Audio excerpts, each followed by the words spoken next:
নিমকরলি বাবা না থাকলে বোধহয় ফেসবুক ইনস্টাগ্রামের মতো কোম্পানি তৈরি হতো না। আপনারা ঠিকই শুনেছেন, অ্যাপল কোম্পানির মালিক থেকে শুরু করে ফেসবুক কোম্পানির মালিক পর্যন্ত এই ভারতীয় সাধকের ভক্ত ছিল। এমনকি বিরাট কোহলি থেকে শুরু করে বলিউডের অভিনেত্রী এবং ভারতের প্রধানমন্ত্রী নরেন্দ্র মোদী সবাই এই সন্ন্যাসী বাবার কাছে আসে সৌভাগ্য লাভের আশায়।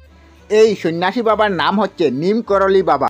স্বয়ং এলেন মার্ক বাবার গুণগান করতে, অনেক ইন্টারভিউতেও বাবার কথা বলতে। এই নিমকরলি বাবা না থাকলে বোধহয় আইফোন ইনস্টাগ্রামের মতো কোম্পানি তৈরি হতো না। আমরা আইফোন ইনস্টাগ্রাম বা ফেসবুক ব্যবহার করতে পারতাম। আপনারা শুনে বিশ্বাস করতে পারছেন না তো? মনে করছেন আমি আজব কথা বলছি, তাই না? তাহলে ভিডিওটা শেষ পর্যন্ত দেখুন। কে এই নিমকরলি বাবা, কি তার রহস্য? আসুন জেনে নেই আজকের ভিডিওতে এই সব কাহিনী। অ্যাপল কোম্পানির প্রতিষ্ঠাতা স্টিভ জবস তখন বেকার ছিলেন। তিনি কলেজে ভর্তি হয়েছিলেন। কয়েক মাস পড়াশোনা করার পর তিনি পড়াশোনা ছেড়ে দেন। খুব সহজে কলেজে পড়তে না পারায় স্টিভ জবসকে কেউ চাকরি দিচ্ছিল না। সেই সময়ে একের পর এক সেকুলার পরীক্ষা দেওয়ার পরও মিলছিল না চাকরি। এমন অবস্থায় তিনি অনেকটা মানসিক দিক দিয়ে ভেঙে পড়ে। এক কথায় স্টিভ জবস দিশাহারা হয়ে পড়ে। এই সময় তিনি তার এক বন্ধুর সঙ্গে ভারতে আসে। তার কারণ হচ্ছে সবথেকে পুরান ধর্ম সনাতন ধর্মে দীক্ষিত হওয়া। কলেজে হোস্টেলে থাকার পয়সা না থাকা বিভিন্ন আশ্রমে থাকতে শুরু করেন স্টিভ জবস। অনেক জায়গায় অনেক আশ্রম ঘোরার পর তিনি নিমকরলি বাবার ছবি তখন তার মনের মধ্যে অন্যরকম অনুভূতি জেগেছিল। সেই সময় নিমকরলি বাবার সঙ্গে দেখা করার ইচ্ছা জাগে স্টিভ জবসের। তখন তিনি নিমকরলি বাবার আশ্রমে যান বাবার সঙ্গে দেখা করার জন্য। তিনি যখন আশ্রমে যান তখন জানতে পারেন নিমকরলি বাবা কয়েক মাস আগে দেহত্যাগ করেছে। বাবার সঙ্গে স্টিভ জবসের দেখা না হলেও তিনি বাবার আশ্রমে থাকতে শুরু করে দেন। তখন তিনি নিজের মধ্যে পরিবর্তন দেখতে শুরু করে। তার মধ্যে এমন একটা অনুভূতি হয়, যখন রাত্রি যাপন করছিলেন তখন কোনো একটা দিন রাতের বেলা তার মনের অন্তর থেকে বলছি, তুমি তোমার দেশে ফিরে যাও, তোমার দ্বারা পৃথিবী বদলাবে। তখন স্টিভ জবস দেশে যাবার সময় তিনি নিমকরলি বাবার একটি ফটো সঙ্গে নিয়ে যান। আর স্টিভ জবস দেশে ফিরে গিয়ে অ্যাপলের মতো কোম্পানি গড়ে তোলে। আর আমার কথা ভুল মনে করলে গুগলে সার্চ দিয়ে দেখে নেবেন।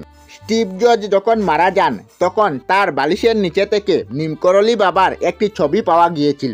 এত ছিল স্টিভ জবস আর নিমকরলি বাবার গল্প। এখন চলে আসি ফেসবুকের প্রতিষ্ঠাতা মার্ক জাকারবার্গ আর নিমকরলি বাবার গল্পে। এক সময় ফেসবুক কোম্পানি খুবই খারাপ কোম্পানি বন্ধ হয় অবস্থা। সেই সময় ফেসবুক কোম্পানিকে কিভাবে ঘুরানো যায়, এই জন্য স্টিভ জবসের কাছে মার্ক জাকারবার্গ যান। এই সময় স্টিভ জবস মার্ক জাকারবার্গকে বলে, তুমি ভারতে যাও নিমকরলি বাবার আশ্রম, সেখানে সবকিছু বুঝতে পারবে। সেই সময় স্টিভ জবস একদিনের জন্য নিমকরলি বাবার আশ্রমে ভারতে যান। তখন তার মনের পরিবর্তন হয় এবং কয়েকদিন তিনি আশ্রমে থেকে যান। যখন তিনি নিমকরলি বাবার আশ্রমে থাকেন তখন তিনি নিজের মধ্যে একটি নতুন অনুভূতি দেখতে পান। তারপর নিমকরলি বাবার আশ্রম থেকে ফিরে নিজের দেশে এসে ইনস্টাগ্রাম, হোয়াটসঅ্যাপ কিনে নিয়ে ফেসবুককে নতুন জায়গায় নিয়ে যান। মার্ক জাকারবার্গ ছাড়াও অনেক বিজ্ঞানীরা নিমকরলি বাবার কথা অনুসরণ করে অনেক অভিযানকে সাকসেস করে। এখন আপনার মনের মধ্যে আসতে পারে যে নিমকরলি বাবা ফল দিয়ে আশীর্বাদ করেন, কিন্তু না, নিমকরলি বাবা আমাদের মনের পজিটিভ এনার্জিকে জাগানোর সাহায্য করে। কিছুদিন আগে বিরাট কোহলিও বাবার আশ্রমে গিয়েছিলেন। তাহলে আপনারা কবে বাবার আশ্রমে যাচ্ছেন জানাবেন কমেন্টে। আমরা আমাদের চ্যানেলে সব ধরনের ভিডিও আপলোড করি, যেমন ব্লগ, নিউজ, কুকিং ভিডিও, ধার্মিক আলোচনা ইত্যাদি। যদি আপনারা এই ধরনের ভিডিও দেখতে পছন্দ করেন তাহলে এই চ্যানেলটি নিশ্চয়ই সাবস্ক্রাইব করবেন। আমি আপনাদের সাথে বিদায়ক না, আজকের মতো বিদায় নিলাম। আর ভিডিওটি ভালো লাগে লাইক, শেয়ার ও কমেন্ট করবেন।